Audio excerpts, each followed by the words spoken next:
You really just can't grasp how important that tobacco heritage was to young people, to families, to North Carolina. And I think that's why this museum is so important, and the story that they tell. It's just got the rich history of Eastern North Carolina and tobacco in it.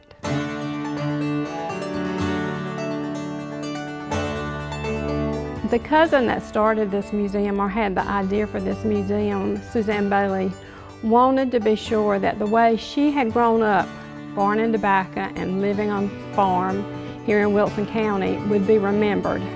And because things were changing, and back in the 70s and 80s, she saw so much change in agriculture, and she just wanted to be sure that this way of life was preserved.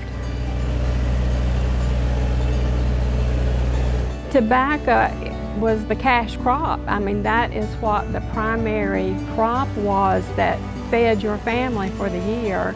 And I just think as tobacco began to wane in this area and in the nation, it's just so important to remember where you have come from and how important tobacco was in this way of life, not wasting anything, using community neighbors to farm. The young people got to work together in the community, and as young people, you know, in the summertime when you're out of school, you're always looking for an opportunity to see each other. And so actually working in tobacco was a great time for us, and certainly was hard work, and some of it you didn't always enjoy, but you know, look forward to seeing the kids, seeing the friends in the neighborhood.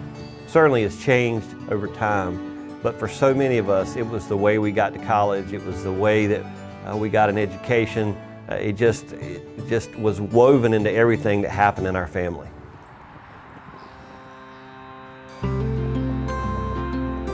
Steve Troxler has supported this museum from the onset, and we are just so grateful. Without that fundraiser that we have with his Commissioner's Breakfast, which is the largest fundraiser that the museum has in the whole year, we could not keep the doors open.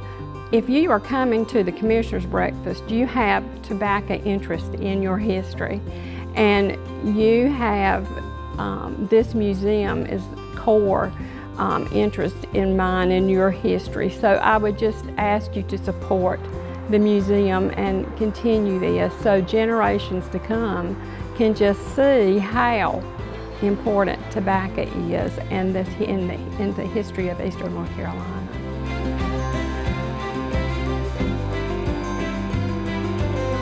Blake's one of those just down-home kind of guys, and when he sits with farmers and talks with them, he just does an outstanding job of relaying business information, which is what you know, so many farmers, we need to hear that. And I just think he's super respected, and what a great person to honor. He's smart, but he also has a very personable attitude, and he has a farm, so he understands farming. And I think that's what's great about Blake.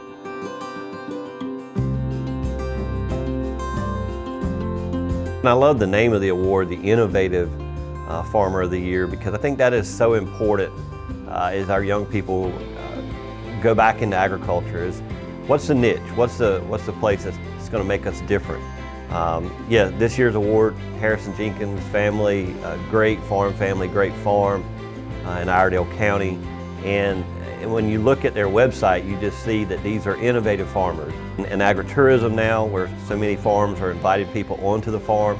And so that just does exactly what we talk about all the time at Farm Bureau, just bridging the gap between the average North Carolinian and the farmer here. And so they understand, okay, this is a family, they're working together on their farm, and it really sets the tone for what we talk about so much in agriculture.